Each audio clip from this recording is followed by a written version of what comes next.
Hello and welcome to round 4 of the Intercontinental Rally Challenge. It's an IRC debut for the Premier Yalta Rally, one of 3 new rallies in the 2011 season with Corsica and Hungary. Service Park is in Yalta itself on the shores of the Black Sea, but the stages will be held in the tricky mountain roads north of the town, broken tarmac and slippery conditions with a lot of grip changes even when it's dry.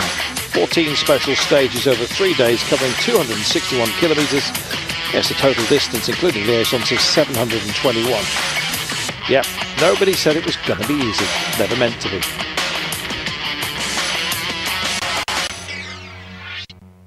So, welcome to Yalta, the town which hosted the famous Yalta Conference of February 1945, where the future of Europe, East and West, was decided.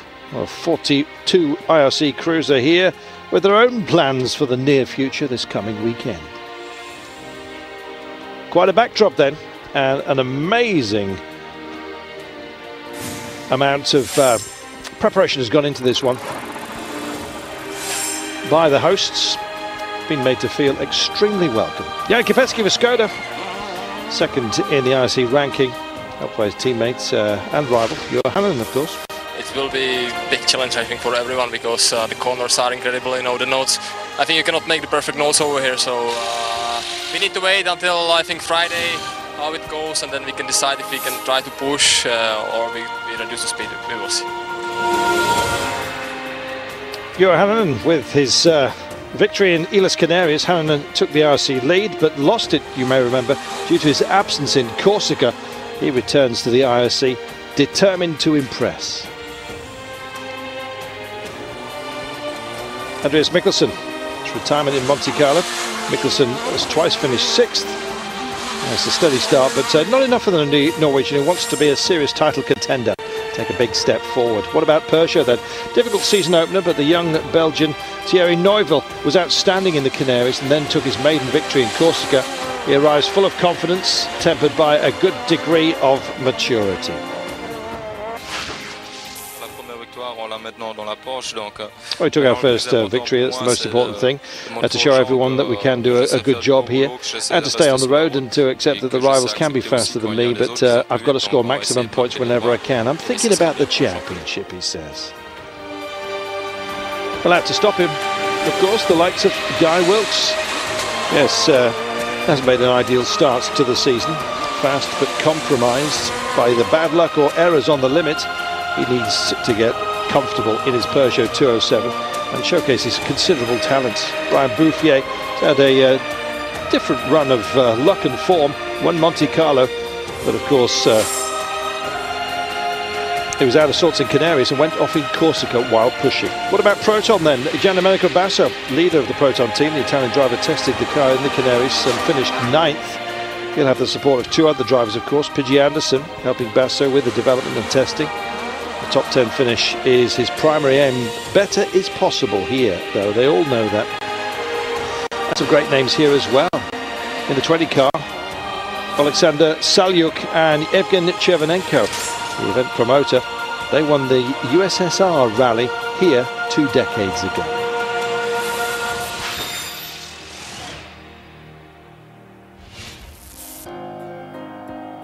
So what about the driver standings coming here? Freddie Loix not taking part in this one, so a great chance for Thierry Neuville, his fellow Belgian, to leapfrog him perhaps in the rankings. Time for those further down the order to take a step forward. Guy Wilkes, 25 points, would love to go well here.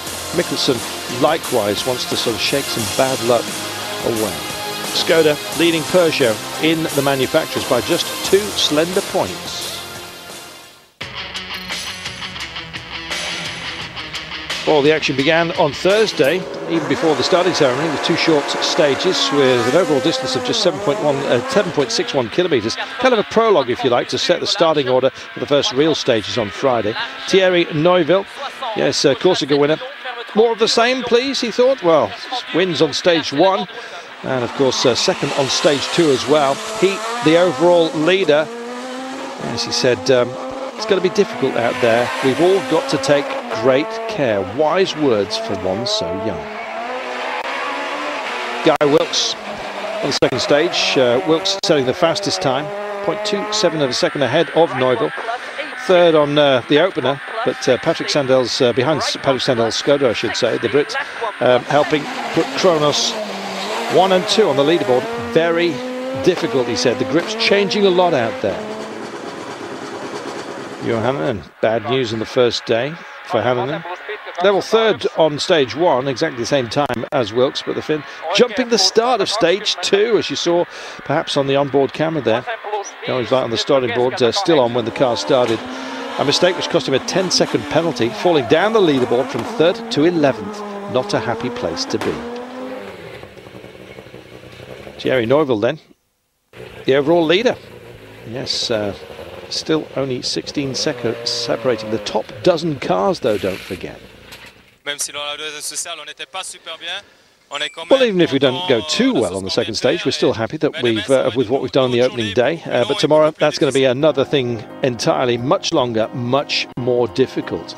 As you can see, very, very tight at the top after those 2 short runs. Isn't it beautiful in this part of the world? A bit like Monte Carlo as you squirt up the hillside. Yes. Very, very much in the notebooks as a tourist destination, incidentally, by everyone who's witnessed it. There's your top 10.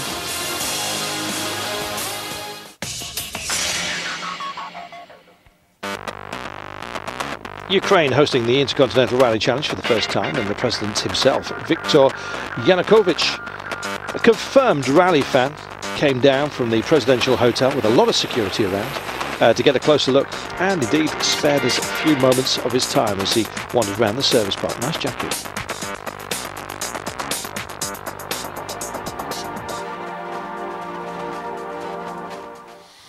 Well, the man in the sky blue linen says it's a good sporting endeavour, and it's always good for a youthful nation, which we are. It's healthy for the future of our country to have such sporting occasions here, and this IRC event in Yalta will give the opportunity to attract new rally fans, and hopefully it will grow in the future. Well, we'll certainly be back, that's for sure. Wonderful backdrop. And we'll be very welcome to do exactly that, he says. Right after the interview, the president visited the paddock. And indeed, everyone greatly in awe, not only of him, but of course of his security, which is high. Debut here then for the IRC. Very well looked after we have been. The organisers prepared a great show for us launching this rally. Traditional music, dance, concerts, that kind of thing. And of course speeches from the great and the good. Yes, stay with us to see how it all panned out. Who would ride their luck? Who would find their skills? We'll find out after this. For you to experience the greatest race in the world, Eurosport goes to Yokohama, your tire. Day 2 then, 6 stages, 3 times, 3 double loops, you might say. 137 kilometres of time stages, 342 with liaisons. Thierry Neuville out to do damage on that leaderboard. Yes, absolutely supreme. And stage 3, 17.26 kilometres, winning by over 4 seconds clear of Bouffier. First car on the road, Bouffier. No apparent handicap, though, second quickest on stage 3 of the event. The only driver to use a hard compound tyre on the opening loop, and maybe that was a wise decision. Monte Carlo went up from 6th to 3rd. Johanan, after his penalty on day 1, Hannanen very motivated, as you can see, climbing from 11th to 6th place along the way. 3rd on stage 3, running well. Gian Domenico Basso didn't want to push too much, still finding the car. 7th on stage 3, just 17 seconds off Neuville's pace. He's staying 8th overall, but just 6 seconds off Hannanen in 6th. Not a bad run at all.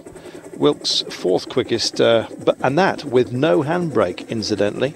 And so those the standings. Wilkes very much snapping at the heels of Neuville overall. So on 4 then. Another stage win for Neuville, just can't stop doing it, extending his lead to 8.6 seconds. Slippy though, he said. Had to be very careful out there.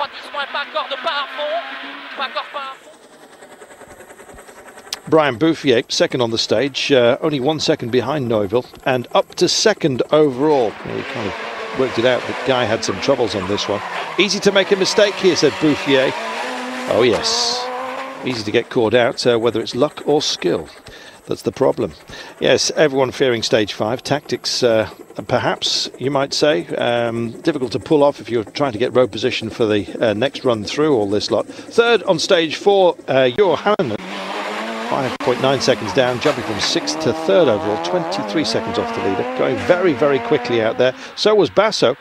Yes, 5th on the stage, behind Jan Kipecki, 22.8 seconds on the stage.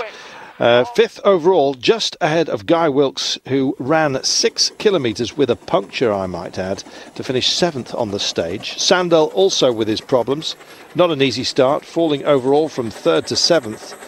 After he punctured, losing 3 minutes and 28. Also puncturing, as well as Wilkes, as we've already told you, Andreas Mikkelsen, who lost 1 minute and 26. Not a fine time. Yes, the difficulty sliding here, and a lot of gravel and little flinty bits, which were causing problems with sidewalls if you got your entry into corners a little bit wrong. Wilkes then down to 6th place at this point. Stage 5 then, Andreas Mikkelsen. Punctured early on stage 4, proving that ill fortune was being spread evenly, at least, I suppose. Brake cooling system failure then on stage 5, but it wasn't enough to stop Mikkelsen, who is absolutely amazing when things are stacked up against him. Takes stage 5. Maybe he ran quicker without his brakes. Let's talk to him. Yeah, on the last stage now, the 7 last kilometers, I had no brakes, but the time was good even though, so hopefully with some brakes now we can put an even better time next time. No time to cut the brake pipe, that's down by, obviously. Where's Neuville? 29th on the stage. Oh dear, talked about bad luck. Well, he was bitten harder than most. Lost 3 minutes and 27 seconds, clipped a wall, got stuck in a ditch, down to 9th. Oh dear.